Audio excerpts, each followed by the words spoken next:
முதல் வாசகம். வெட்ட பயன்படுத்துகிறவனுக்கு மேலாக கோடாரி தன்னை மேன்மை பாராட்டுவதுண்டோ? இறைவாக்கினர் எசாயா நூலிலிருந்து வாசகம். அதிகாரம் 10, இறைவசனங்கள் 5 முதல் 7 முடிய மற்றும் 13 முதல் 16 முடிய. ஆண்டவர் கூறியது: அசீரிய நாடு சினத்தில் நான் பயன்படுத்தும் கோல் அது. தண்டனை வழங்க நான் ஏந்தும் தடி அது. இறைப்பற்றில்லா நாட்டினருக்கு அந்நாட்டை நான் அனுப்புகிறேன். என்னை சினமூட்டின மக்களை நொறுக்க அதற்கு ஆணை கொடுக்கிறேன். அம்மக்களை கொள்ளையிடவும் அவர்கள் பொருள்களை சூறையாடவும் தெருவில் கிடக்கும் சேற்றைப் போல அவர்களை மிதித்து போடவும் அதற்கு கட்டளை தருகிறேன்.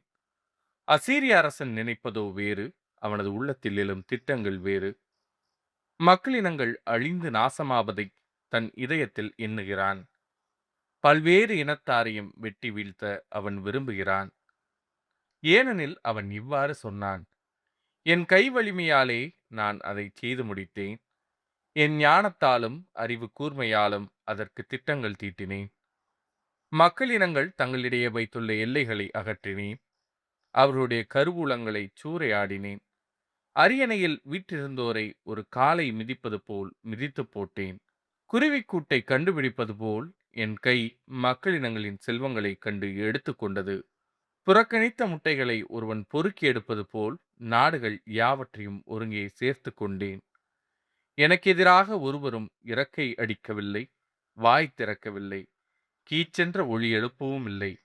வெட்ட பயன்படுத்துகிறவனுக்கு மேலாக கோடாரி தன்னை மேன்மை பாராட்டுவதுண்டோ? அறுப்பவனை விட தன்னை சிறப்பு மிக்கதாக வாழ் கருத இயலுமோ? தன்னை தூக்கியவனை சுழற்றி வீச கைத்தடியால் கூடுமோ? மரமல்லாத மனிதனை தூக்க மரத்தால் ஆன கோலால் இயலுமோ? ஆதலால் தலைவராகிய படைகளின் ஆண்டவர் பாழாக்கும் கொள்ளை நோயை அவனுடைய கொழுத்த வீரர்கள் மேல் அனுப்புவார். அவனது மேன்மையின் கீழ் தீ ஒன்றை வைப்பார். அவர் நெருப்பு மூட்டுவார், அது கொழுந்து விட்டு எரியும். இது ஆண்டவரின் அருள்வாக்கு. இறைவா, உமக்கு நன்றி. பதிலுரை பாடல். ஆண்டவர் தம் மக்களை தள்ளிவிடார். ஆண்டவரே, அவர்கள் உம் மக்களை நசுக்குகின்றனர். உமது உரிமை சொத்தான அவர்களை ஒடுக்குகின்றனர்.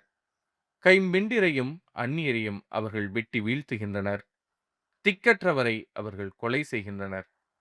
ஆண்டவர் தம் மக்களை தள்ளிவிடார். ஆண்டவர் இதை கண்டுகொள்வதில்லை. யாக்கோபின் கடவுள் கவனிப்பதில்லை என்கின்றனர். மக்களிடையே அறிவிலிகளாய் இருப்போரே, உணருங்கள்.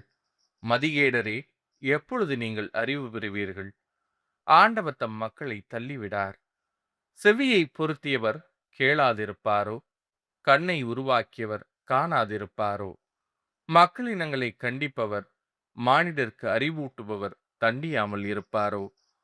ஆண்டவர் தம் மக்களை தள்ளிவிடார். ஆண்டவர் தம் மக்களை தள்ளிவிடார். தம் உரிமை சொத்தாம் அவர்களை கைவிடார். தீர்ப்பு வழங்கும் முறையில் மீண்டும் நீதி நிலவும். நேரிய மனத்தினர் அதன் வழி நடப்பர்.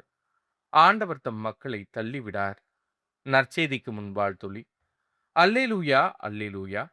தந்தையே, விண்ணுக்கும் மண்ணுக்கும் ஆண்டவரே, உம்மை போற்றுகிறேன். ஏனெனில் விண்ணரசின் மறைபொருளை குழந்தைகளுக்கு வெளிப்படுத்தினீர். அல்லேலூயா. நற்செய்தி வாசகம். ஞானிகளுக்கும் அறிஞர்களுக்கும் மறைத்து குழந்தைகளுக்கு வெளிப்படுத்தினீர். மத்தேயு எழுதிய தூய நற்செய்தியிலிருந்து வாசகம். அதிகாரம் 11, இறைவசனங்கள் 25 முதல் 27 முடிய. அக்காலத்தில் இயேசு கூறியது: தந்தையே, விண்ணுக்கும் மண்ணுக்கும் ஆண்டவரே, உம்மை போற்றுகிறேன். ஏனெனில் ஞானிகளுக்கும் அறிஞர்களுக்கும் இவற்றை மறைத்து குழந்தைகளுக்கு வெளிப்படுத்தினீர். ஆம் தந்தையே, இதுவே உமது திருவுளம். என் தந்தை எல்லாவற்றையும் என்னிடத்தில் ஒப்படைத்திருக்கிறார். தந்தையைத் தவிர வேறு எவரும் மகனை அறியார்.